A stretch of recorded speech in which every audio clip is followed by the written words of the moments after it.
Samity Samtastic with a couple of bits of news, I guess. Some new things to talk about. Right now, I'm using XSplit, which is something that you can use for broadcasting to like Twitch.tv. I've done a little bit of that, but my connection's unfortunately not good enough. My computer's not good enough to get much of a decent frame rate while uploading any sort of a quality video. So mostly the limitation is my internet connection won't let me send a higher quality video, so I need better internet to do that. But I think I haven't really checked, but the software that came with my webcam, it's Microsoft LiveCam, and though that's the only thing that will actually let me go in and every time I turn on my computer disable the autofocus on the webcam, which is annoying as hell, and I wish there was some other way to fix it, and I'm gonna probably be looking that up after this video. But I don't think that it lets you pick this camera to go with this microphone right here. And this microphone is part of the Logitech G35 game. Is that there? There we go. Logitech G35 gaming headset with the Dolby 7.1 surround, which is it's pretty epic, as well as this fantastic high quality noise canceling microphone. You can hopefully tell the difference between my previous microphones. Even my other headset, which is also a Logitech, has a crappy microphone. It's not noise canceling. So this thing, even though my computer is still sitting right here, it doesn't interfere with it. Now I would have done an unboxing, except that I got it refurbished, so there wasn't much to unbox because it came in a bag, and the only extra thing that it came with was this. I had to actually go online to get the software for it.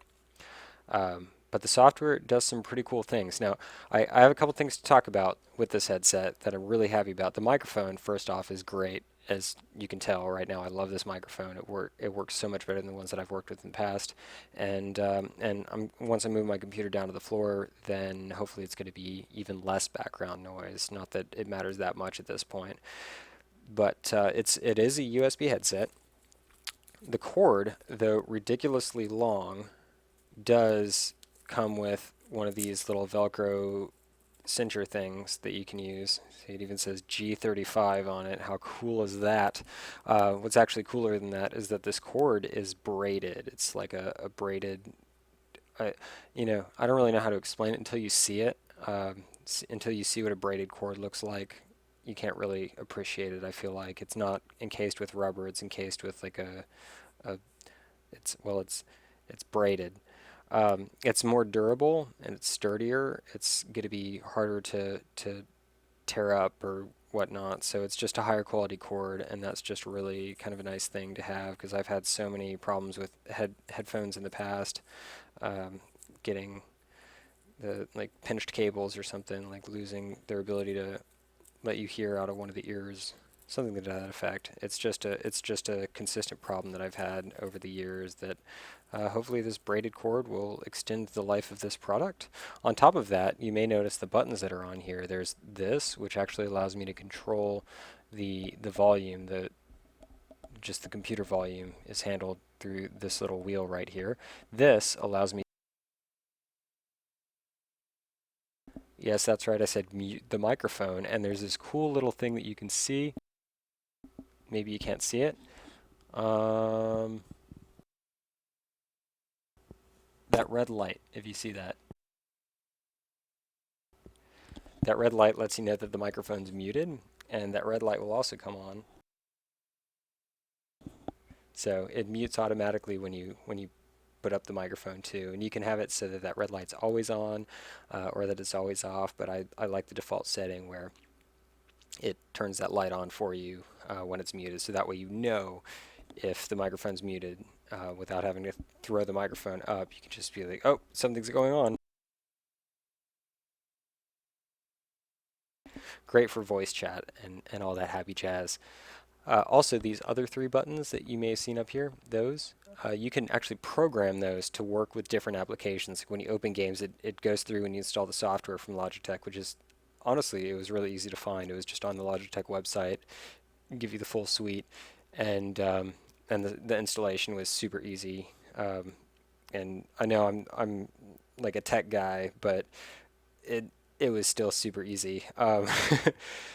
But the buttons can, what they do can change depending on what program you have open, and so you can have those buttons do different things in uh, like in different games, or you can have it so that they control, like you can have one of these be a push to talk button for Ventrilo or something to that effect, or you can just map it to a keyboard key so that whenever you press that, like, it can be your push to talk key. But what I have it keyed up for right now is something that this button allows me to hear what is coming through the microphone. It feeds it back to the headset, and it's actually independent. It's not like it activates the, listen to the microphone option that's in Windows. It doesn't do that. I think it handles it within itself because it has an extended delay on it. It's kind of kooky. But this button gives me a troll voice, and so that's one of the, just, they give you, it's something like 6 sound effects to choose from, and so I set this one to the nice low troll voice. I think it's pretty awesome. And then also this next button, you just press it again to turn it off, and then this next one is well, it's a hyperactive troll voice, and so then if you feel like you want to say things that are really fast and you want to talk to people more quickly, maybe have a lot to say, and you really want to get that out there, or you just want to goof off and amuse your friends, or just be an asshole on what, Modern Warfare 3, that's what we're on now. Yep, there you go. So you can do it with these.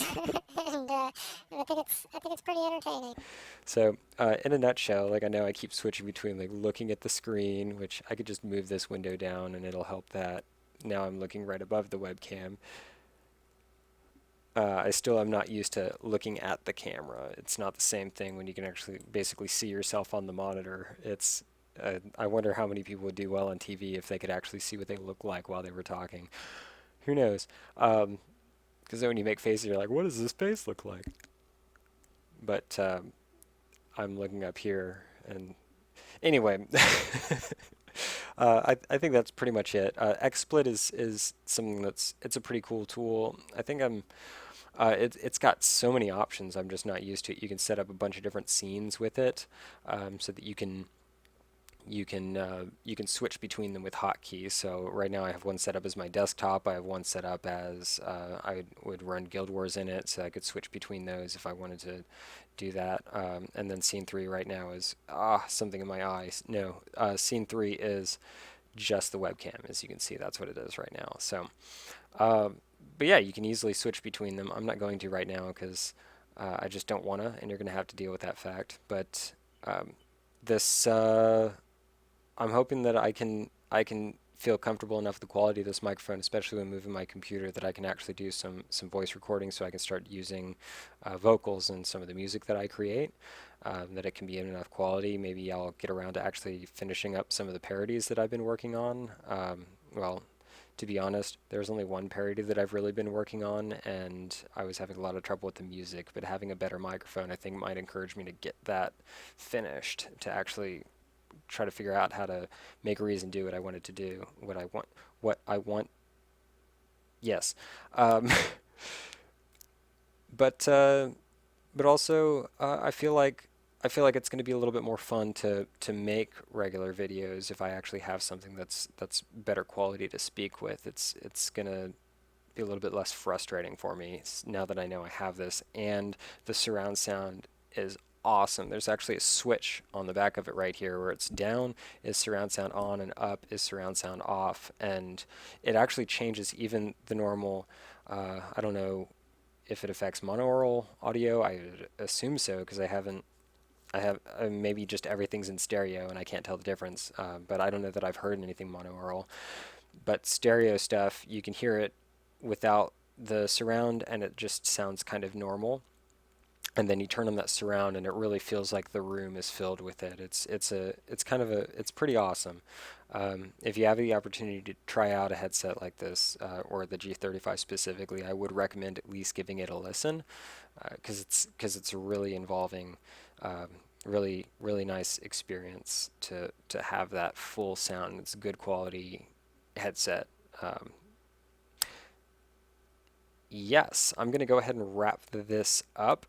because I think that's pretty much all I had to go on about. And you will see me later.